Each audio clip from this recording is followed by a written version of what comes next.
Greetings from Oxford to everybody, especially to Misha and to Anna, who invited me to take part in our virtual conference. Very good to be with you. So let's get started. See if I can find share screen. Okay. And start the slideshow. There we go. Okay. My papers for Niche, as many of you know, focus on how and why Helena and her son Constantine, born at Niche, became regarded as saints. Was it simply recognition of his sponsorship of Christianity and her reported rediscovery of the cross? As Constantine's ambiguous and syncretic approach to religion is more widely accepted, the same scrutiny will surely focus on Helena. In 2015, I noted how Constantine, in the civic statuary of his new Byzantium, presented himself as Apollo, while his mother's statue kept company with the Tyche of City and Rhea, mother of the gods. After his death, Constantine was treated as divine, and offerings were made at his statue and tomb by those seeking cures. Did something similar happen with Helena? With which deity was she most likely to have been associated? A further intriguing question is the extent, if any, to which Helena's public perception might have been influenced by understandings of her namesake, the Greek Helen. In 2015, I noted in passing that in the Hippodrome, pillars were raised for the Dioscuri, the heavenly twins Castor and Pollux, who were Helen's brothers. They were so widely popular that it is difficult to accept that their relationship to Helen had fallen out of public consciousness.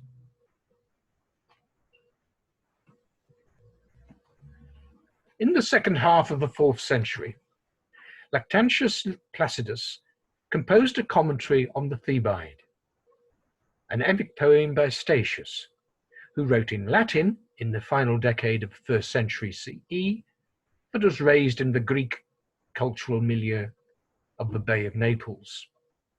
Incidentally, this is the part of Italy where a concentration of statues of Helena stood, suggesting large landholdings of hers there. Statius wrote, and I paraphrase, "In a blind hurricane at night, a ship's crew knows she will perish if the brothers of Thrapne flee the sails their sister's fire has doomed." The brothers of the Dioscuri, culted at Thrapne in the Peloponnese, where their mythic sister, in her human form as Queen of Sparta, was buried and worshipped. Her fire is what became known as St. Elmo's fire, the plasma that forms on masts and sails, and now on aircraft during storms. Sailors believed her fire presaged the wreck of their vessel, unless her single glow was joined by the double glow attributed to her brothers. Pliny called the fires stars. Lactantius adds an important snippet of information.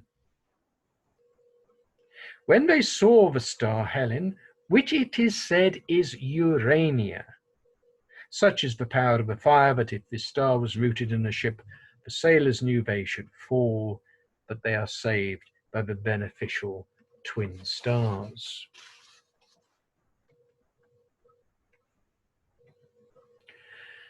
Urania has the simple meaning of heavenly. As a personal name, it refers specifically to the muse of astronomy, and in the masculine to the sky god, from whom, in union with Earth, Gaia, descended the Titans and the Olympian gods. Urania was described in one tradition, the myth of Aphrodite Urania, the Latin birth of Venus, as a daughter of Uranus, conceived without a mother from the former's severed genitals and emerging from the sea foam.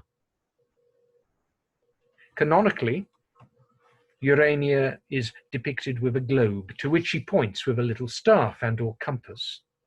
Equally important is her halo, a single large star, or, as in the 18th century painting, a circlet of smaller stars, symbolizing the cosmos and also science. She often gestures towards the heavens, and in many illustrations appears with a mortal, implying, says someone, that she is a source of inspiration to yearn for higher things. From the adjective Urania, heavenly, springs the epithet Urania, which is how it is applied to Helen by Lactantius. Helen of Troy has become a cosmic divine being, assimilated to Urania, personification of the heavens. On her own, she is threatening, but joined by her saviour brothers, the threat is neutralized.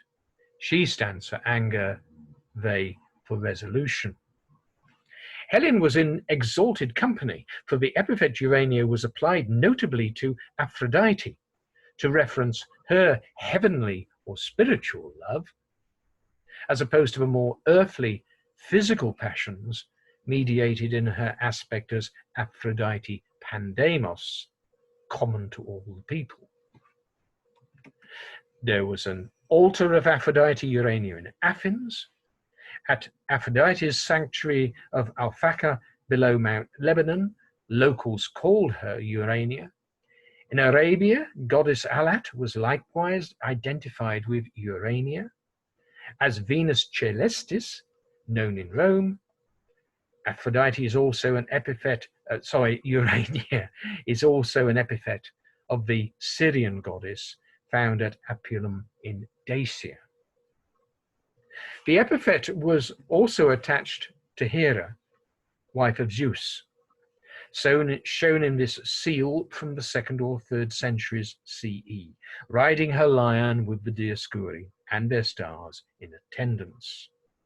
Some regarded Hera as the personification of the atmosphere, others as queen of heaven or goddess of the stars and of the wandering star planet Aphrodite, Venus in particular, and others as goddess of the moon. Describing the statue at Hierapolis in northern Syria of its deity Atargatis, the 2nd century Lucian says that while the overall effect is of Hera, she also has something of Athena, Aphrodite, Selene, Rhea, Artemis, Nemesis, and the Fates. On her head, she wears rays, a tower, and the kestos or girdle, with which they adorn Urania alone. The kestos probably represents a jeweled headband, special property of Aphrodite, goddess of love, who in her account at her temple at Ascalon in southern Palestine has the power to unman those who cross her. She is a dangerous paramour, and in that resembles Helen, angry in storms, and the central figure in Troy's destruction. Political appropriation of the epithet Urania happened in the joint reign of the Parthian Phraates V and his mother Musa. Coins proclaim Phraates king of kings, while his mother is Thea, that is divine, Urania Musa, queen. Musa was an Italian slave girl given to Phraates' father by Augustus. Having become the most favoured of 4 queens and managing to have her son jump the queue to become heir, she had her husband poisoned and installed herself and her son as co-rulers circa 2 BCE. Reports of an incestuous union and marriage have been dismissed as improbable folk rumour. As probable folk rumour. Ousted by a coup 6 years later, she fled with her son back to Rome. The pair are dressed in Hellenic robes on coins minted at Seleucia at Tigran, close to modern Baghdad, and in Persian robes on coins struck at mints in modern Iran, including Ragai, present-day Tehran. The Queen Mother's assumed divinity, a play on her own name, of course, was sufficiently important to state policy and identity for it to cross cultural boundaries. Another political adoption was Uranopolis, literally the heavenly city on the Halkidian peninsula shared with Mount Athos. It was said to have been founded by a brother of the Macedonian general Cassander, Alexarchus. He had been a teacher and founded Uranopolis as a celestial city where he ruled as the sun god Helios around 316 BCE.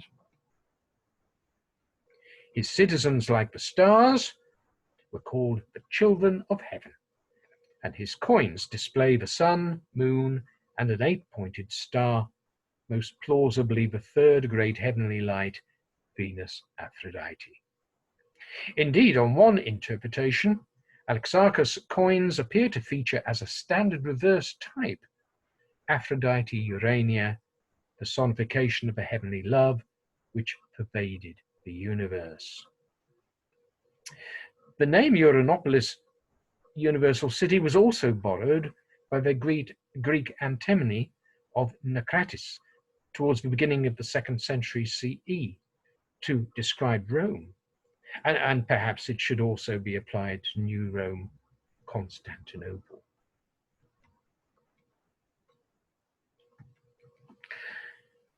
The star of Helen, which they call Urania, St. Elmo's fire, is in reality an electrical flux without a defined shape.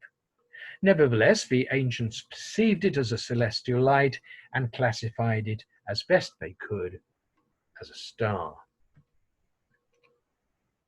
Helen's assimilation to Urania suggests that perception of her and her star is likely to have been similar to that of Aphrodite, whose place in the heavens was that of Venus, the evening and morning star.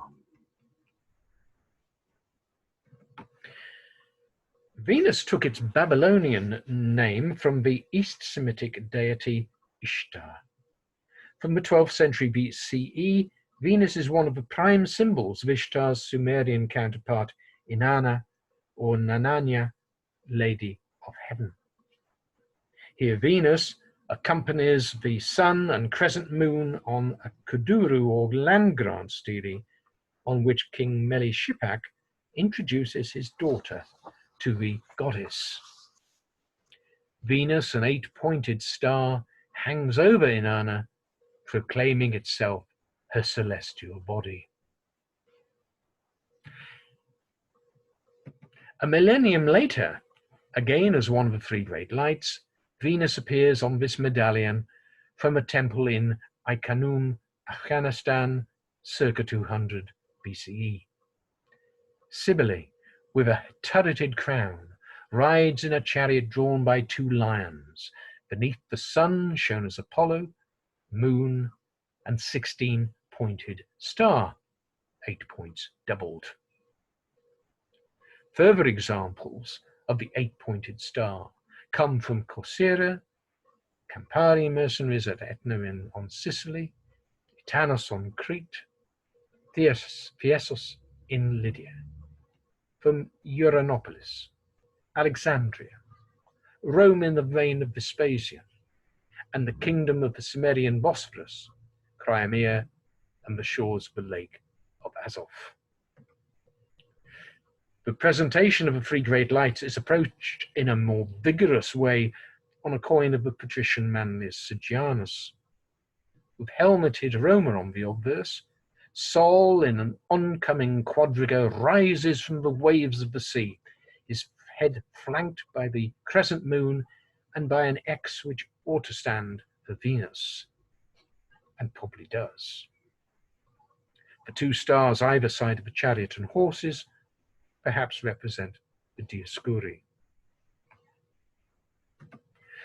The heavenly lights were portrayed in a variety of fashions, of course. For example, the moon and 7 stars on a denarius of Hadrian. Nevertheless, the 8-pointed star persisted, and a coin attributed to Septimius Severus prepares us for its appearance a century later in the coin designs of Helena, mother of Constantine. At the top is a bronze struck for Helena as Noblissima Femina, circa 318-19.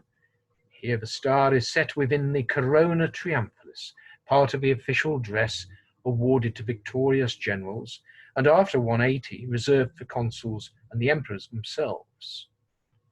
Below is a coin minted at Antioch in 324-5, which includes a star in a crescent moon, a device used much earlier in a number of coinages, including that of Byzantium.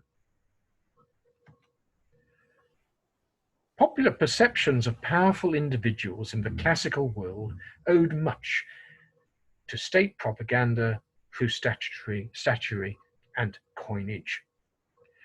There is, of course, general familiarity with the coins for Roman imperial women, which project a virtue or some expectation through image and inscription. What then is to be made of simpler designs like the star? Were they merely decorative, or is there something more to be said?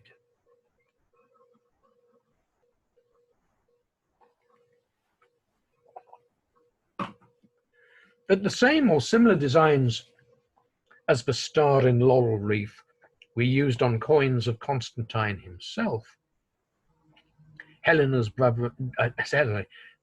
daughter-in-law, Fausta, and later in the century for Julian II as Caesar. But the 8-pointed star appears on a coin struck for a visit of Constantine to Constantinople in 326, and that a coin struck for Helena at Antioch features the star and crescent, not the star alone. These show that any meaning carried by the star was not exclusively associated with Helena or with the gender of the person whose image appears. The interest rather lies in what meanings or messages were intended. Was it to associate a dynasty with the eternal watchfulness and beneficence of the heavens, the divinity of the cosmos? Helena and Fausta both fulfilled the role of Mater Genetrix, bearers of emperors whose acclaimed apotheosis would be the customary posthumous crowning glory. An 8-pointed star and laurel wreath appear again, but now separated on what has been described as a mysterious silver half-siliqua of circa 330, lacking a legend. Ioannistos has confidently linked the design to Constantine himself. He says it obviously hints for him at the celebrated heavenly sign of the vision of Constantine, the Milvian Gate. An alternative view is that the star symbolism, together with the date, link the coin with the recent demise of Helena. A trend in the decades after Constantine to place an 8-pointed star instead of or together with the Christian Cairo symbol suggests that the star's use on coins of his reign may indeed carry cosmological religious meaning. Julian II's coinage, which replaced the Cairo with this star,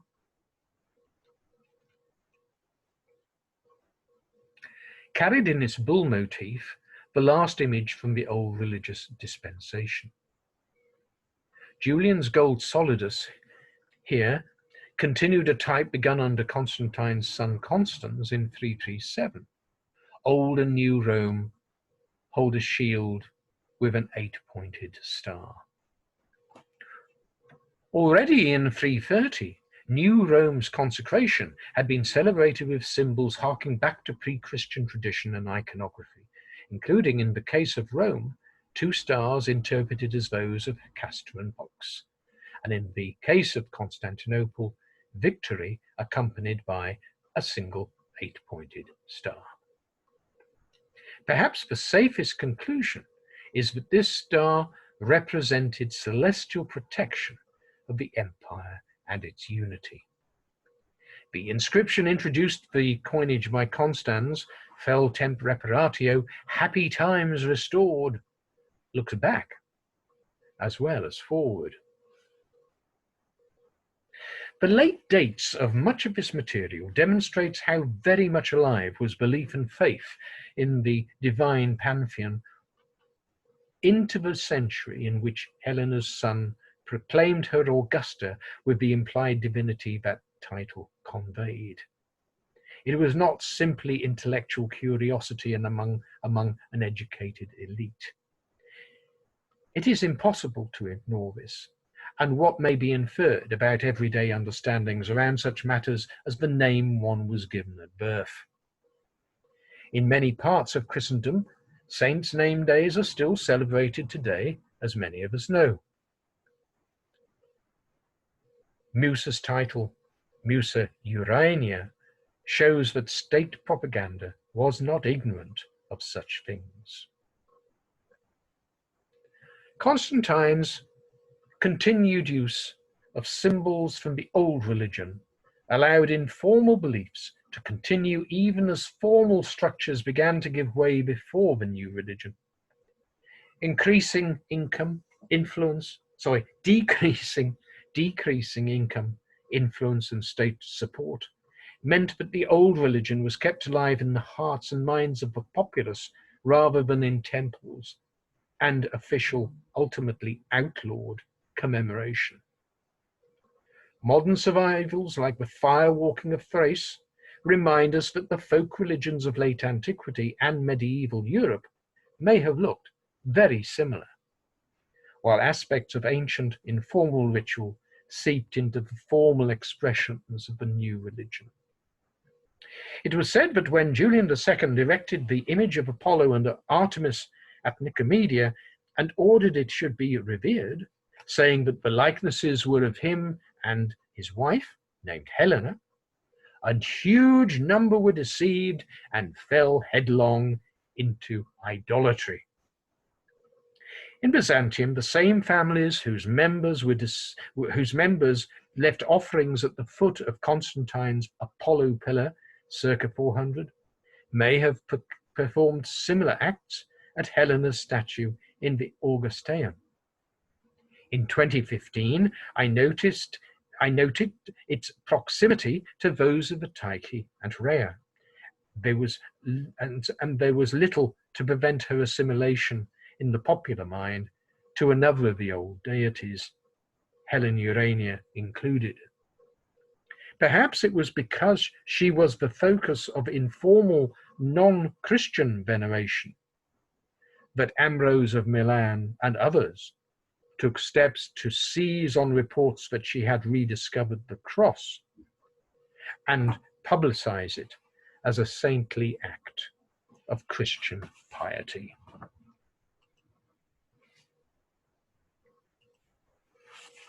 Thank you very much, everybody. Next year in Niche, stay safe.